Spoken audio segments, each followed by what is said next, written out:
السلام علیکم ورحمۃ اللہ وبرکاتہ۔ ہمارے قریب کے دیہات کا ایک واقعہ ہے۔ ایک نوجوان جس کی تعلیم بھی نہیں تھی اور شکل بھی عام سی تھی، یعنی شکل بھی عام سی اور عقل بھی عام سی، اور تعلیم بھی نہیں تھی۔ اس کی ایک خوبصورت کزن تھی۔ اس نوجوان نے کہا، میں اپنی اسی کزن سے شادی کرنا چاہتا ہوں۔ چنانچہ ماں باپ نے بھی ادھر زور دیا۔ لڑکی والوں نے لڑکی سے پوچھا تو لڑکی نے تو شروع میں ہاں کر دی۔ نکاح ہو گیا، رخصتی بھی ہو گئی۔ لیکن جب وہ لڑکی آ کر اس کے پاس رہی تو اب اسے پتہ چلا کہ یہ تو پکا جاہل ہے۔ وہ سوچ میں پڑ گئی کہ نہ عقل ہے اور نہ ہی شکل ہے، زندگی کیسے گزرے گی۔ چنانچہ اس لڑکی نے دل ہی دل میں اس نوجوان کو ناپسند کرنا شروع کر دیا، مگر خاموش رہی۔ شادی کے 3-4 دن کے بعد عام طور پر دلہنیں اپنے ماں باپ کے گھر جاتی ہیں۔ یہ لڑکی بھی گھر چلی گئی۔ اس کے دل میں یہ بات تھی کہ اب میں دوبارہ اس گھر میں کبھی نہ آؤں تو زیادہ اچھی بات ہوگی، مگر اسے ماں باپ کے سامنے بات کرنے کی جرأت نہیں ہو رہی تھی، کیونکہ ایک تو قریب کا رشتہ تھا اور دوسرا شروع میں ہی ہاں کر چکی تھی۔ انہیں ایک گاؤں سے دوسرے گاؤں جانا تھا۔ راستے میں اس نے خاوند سے کہا، مجھے پیاس لگی ہے۔ قریب ہی ایک کنواں تھا۔ خاوند نے جا کر ایک طرف گٹھری رکھی اور کنویں میں سے ڈول کے ذریعے پانی بھرنے لگا۔ بیوی کے دل میں شیطان نے ایسی بات ڈالی کہ اس نے پیچھے سے جا کر اپنے خاوند کو کنویں میں دھکا دے دیا۔ جب دھکا دیا تو خاوند کنویں میں جا گرا۔ اس نے دل میں سوچا کہ اب یہ مر کھپ جائے گا اور ہمیشہ کے لیے اس سے جان چھوٹ جائے گی۔ اب وہ واپس ماں باپ کے گھر چلی گئی۔ اس نے ان کے پاس جا کر عورتوں والا مکر کیا۔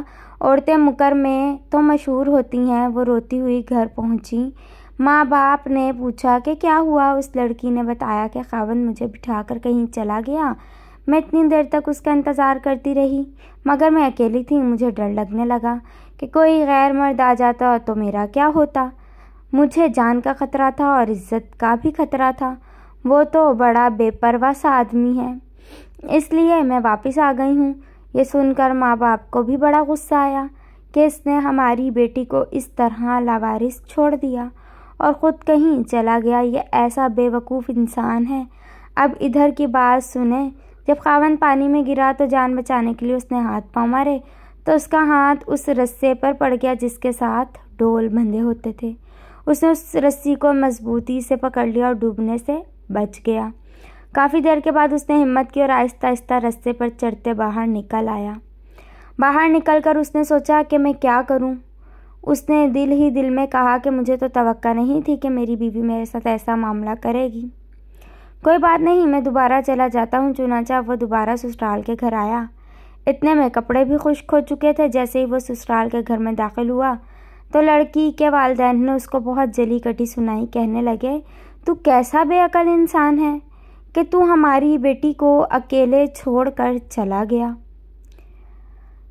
تو بڑا بے پرواہ ہے، تجھے اس کا ذرا خیال نہیں۔ انہوں نے جو کچھ کہا اس نے خاموشی سے سنا اور آخر میں صرف اتنا کہا کہ مجھ سے غلطی ہو گئی ہے۔ بہرحال آپ اپنی بیٹی کو بھیج دیں، ہمیں گھر جانے میں دیر ہو رہی ہے۔ جب انہوں نے دیکھا کہ یہ بہت شرمندگی کا اظہار کر رہا ہے تو انہوں نے پھر بیٹی سے کہا کہ کوئی بات نہیں، اب تم چلی جاؤ۔ اب بیٹی تو چل پڑی، لیکن اس کے دل میں ایک بات بار بار آنے لگی کہ اگرچہ یہ ان پڑھ تھا، اگرچہ یہ بے عقل تھا، شکل اچھی نہیں تھی، مگر اس نے میرے ماں باپ کے سامنے میرا عیب چھپایا ہے۔ اس کا دل بہت بڑا ہے۔ اگر یہ میرے ماں باپ کے سامنے میری حرکت کھول دیتا تو میں انہیں ساری زندگی منہ دکھانے کے قابل نہیں رہتی۔